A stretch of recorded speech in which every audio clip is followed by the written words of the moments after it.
Hello everybody, welcome to our channel MediConcept. Today in this video we will be discussing about the remaining function of the glucocorticoid. For the metabolic function and the anti-inflammatory function of the cortisol or glucocorticoid, you can watch our previous video. You can find the link above and in the description box. Cortisol affects all the three formed elements of the blood, but it has the highest impact over the leukocytes. Mild erythrocytosis is seen due to increased erythropoietin secretion. On the platelet, it causes mild thrombocytosis. Over the different leukocytes, it causes lymphopenia, decreases the number of eosinophil, that is eosinopenia, and decreases the number of basophil, that is basopenia. But it causes mild neutrophilia, that means increase in the number of neutrophil, and mild monocytosis, that means increase in the number of monocytes. The overall effect over the leukocytes is mild leukocytosis. Cortisol has profound immunosuppressive effect, and its influence is more over the cellular immunity. It decreases the circulating lymphocytes by inactivating its mitotic activity. It mainly decreases the T cell population, especially the type 1 helper T cell, by stimulating their apoptosis. It also destroys immature T cell in thymus and immature B and T cell in lymph nodes. Decrease in the T cell, it leads to decrease in the production of different cytokines, mostly the interleukin 2, and a decrease in B cell, it leads to depression of the humoral immunity. Cortisol also inhibits the nuclear factor kappa B activity, thereby decreasing the production of cytokines and inhibit the migration of lymphocyte to the site of antigenic stimuli. Cortisol also inhibits the transformation of monocyte to the macrophages. Right? So the interleukin 2 and gamma interferon production from macrophage is decreased.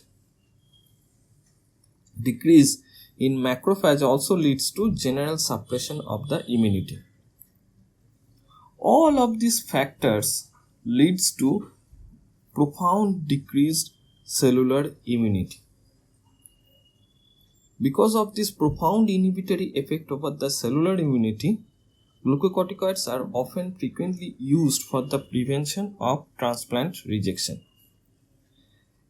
As cortisol also causes destruction of the B cell, the humoral immunity is also decreased to some extent. Now coming to the other different effects of cortisol. First we will be discussing about the effect of cortisol over the cardiovascular system. Over the heart, it increases the myocardial performance, mostly by increasing the sodium-potassium ATPase activity. In the blood vessel, it maintains the vascular reactivity. Right? It increases the responsiveness of the arterioles to the catecholamines and the angiotensin II. This action is mediated probably by inhibition of the sodium-calcium exchanger. And by inhibiting that sodium-calcium exchanger, it maintains a higher calcium concentration inside the cell. Right. Now, effect of cortisol over the central nervous system. Cortisol, it decreases the rapid eye movement sleep, that is REM sleep, but it increases the slow wave sleep. Cortisol also causes mood alteration and it impairs the memory. It also decreases the responsiveness to gastritary olfactory, auditory, and the visual stimuli. Now coming to the effect of cortisol over the musculoskeletal system. It decreases the muscle mass and strength as it promotes the proteolysis, which is comparatively a long-term effect of elevated cortisol. Though it increases the performance of the cardiac and the skeletal muscle because of its positive inotropic effect. Decreased bone mass and the mineralization is also contributed to cortisol. Over the connective tissue, it causes inhibition of the collagen 1 synthesis so that the capillaries become more fragile. So as a whole, the effect of cortisol on musculoskeletal system, it increases the synthesis of type 1 collagen. It inhibits the conversion of osteoporotic cells into osteoblast. These osteoblasts, they form the bone. It also decreases the calcium ion absorption from GIT. It also facilitates the bone resorption. So in cortisol excess, there is every chance of developing osteoporosis. Now coming to the effect of cortisol on renal system and the effect of cortisol on water balance. Cortisol increases the GFR by increasing the glomerular blood flow. So as it increases the GFR, this function is important for the rapid clearance of water load from our body, as it happens during the infusion of saline, right? Now, cortisol also increases the phosphate excretion by inhibiting its reabsorption from the proximal tubule. Cortisol also have some amount of mineralocorticoid activity, thereby they increase the sodium ion reabsorption. Over the GIT, it stimulates the acid secretion from the parietal cells of the stomach, and it also decreases the calcium ion absorption from the GIT. Now coming to the effect of cortisol over the other endocrine system. It decreases the growth hormone secretion, thereby it inhibits the growth. It also decreases the TSH secretion, thereby inhibits the thyroid function. It also decreases the ACTH secretion from the anterior pituitary by negative feedback.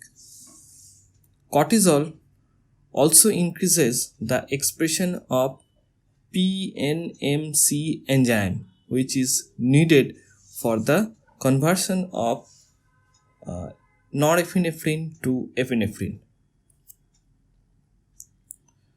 In the intrauterine life, cortisol is needed for the maturation of central nervous system. Alteration of the intestinal enzyme pattern from the fetal type to adult type or the postnatal type also contributed by the cortisol. Growth of retina, GIT, lungs and skin is also related to the function of cortisol. Cortisol is important for the synthesis and the secretion of surfactant. That is why in premature babies, the cortisol or the glucocorticoid injections are given for the surfactant production. So, from this discussion, we came to know that decrease in cortisol level may impair the free water clearance. Also, increasing the cortisol level may lead to development of hyperacidity and the gastritis. Most important function of cortisol is to protect the body against the stress. So, what is stress? Now, stress, it can be defined as any type of change that causes physical, emotional or psychological strain So any type of strain producing agents are called the stressors. It is the body's reaction to any change that requires an adjustment or the response. Stress can be in the form of trauma, infection, extreme of temperatures like too hot or too cold, or in the form of surgery, any debilitating disease, or injection of the norepinephrine. So stress, any kind of stress, it is a state of emergency where the body's cells are hyperactive and the different fuel materials should be readily available to provide the energy to all those body cells, right? So stress acting via the higher centers, it increases the corticotropin releasing hormone from the hypothalamus, which in turn increases the adrenocorticotropic hormone secretion from the anterior pituitary. The ultimate result will be increase in the cortisol secretion from the adrenal cortex. This increase in cortisol, it maintains the vascular reactivity towards the catecholamine. So at the time of need, the catecholamine can act over the blood vessels to maintain the blood volume and blood pressure. It also causes rapid mobilization of free fatty acids and the amino acid from their cellular store. This increased free fatty acid acts as an alternative energy source, whereas the increased amino acid taken up by the liver for new glucose synthesis via the neoglucogenesis pathway, and this newly available amino acids is also used to form new proteins. Those are essential for the lives of the cell like purine, pyrimidine or the creatine phosphate. By these ways, cortisol helps the body to withstand the stress. Now, how this glucocorticoid or the cortisol secretion regulated? The glucocorticoid secretion is regulated by the hypothalamic anterior pituitary adrenal axis, which acts through the CRH, that is corticotropin releasing hormone, and the adrenocorticotropic hormone or the ACTH, right? So its regulation is occurring through the hypothalamo anterior pituitary adrenal axis and via the CRH and the ACTH. Emotions by the limbic system, stressful stimuli via the reticular activating system, they increase the secretion of corticotropin releasing hormone. The serotonergic and the cholinergic connection between the limbic system and hypothalamus and input from the suprachiasmatic nucleus controls the diurnal variation of corticotropin releasing hormone from the hypothalamus. CRH is released from the paraventricular nucleus of the hypothalamus, right? So CRH is released from the paraventricular nucleus of the hypothalamus. It stimulates the corticotropes of the anterior pituitary to release the ACTH. ADH synthesized at the hypothalamus and secreted from the posterior pituitary also to some extent they stimulate the ACTH release. ACTH is derived from the common precursor preopiomelanocortin or the POMC, along with the melanocyte stimulating hormone MSH, beta lipotropin and beta endorphin. ACTH receptors So this ACTH, they stimulates the adrenocortical cells to release the cortisol. Now this ACTH, they have the receptors over the surface of the adrenocortical cells, and their actions are mediated via the second messenger cyclic AMP. Okay. It promotes the conversion of cholesterol to pregnenolone. That means they stimulate the enzyme desmolase or the side chain cleavage enzyme. It also stimulates the secretion of the glucocorticoids and the adrenal androgen from the cell. It also enhances the RNA and protein synthesis in the adrenal gland, and thus it promotes the adrenal cortex growth. Elevated level of ACTH decreases the corticotropin releasing hormone from hypothalamus. Cortisol also exerts its negative feedback action on its own secretion. This effect is exerted at the two levels. First, over the anterior pituitary to decrease the formation of ACTH, and over the hypothalamus to decrease the formation of corticotropin releasing hormone or the CRH.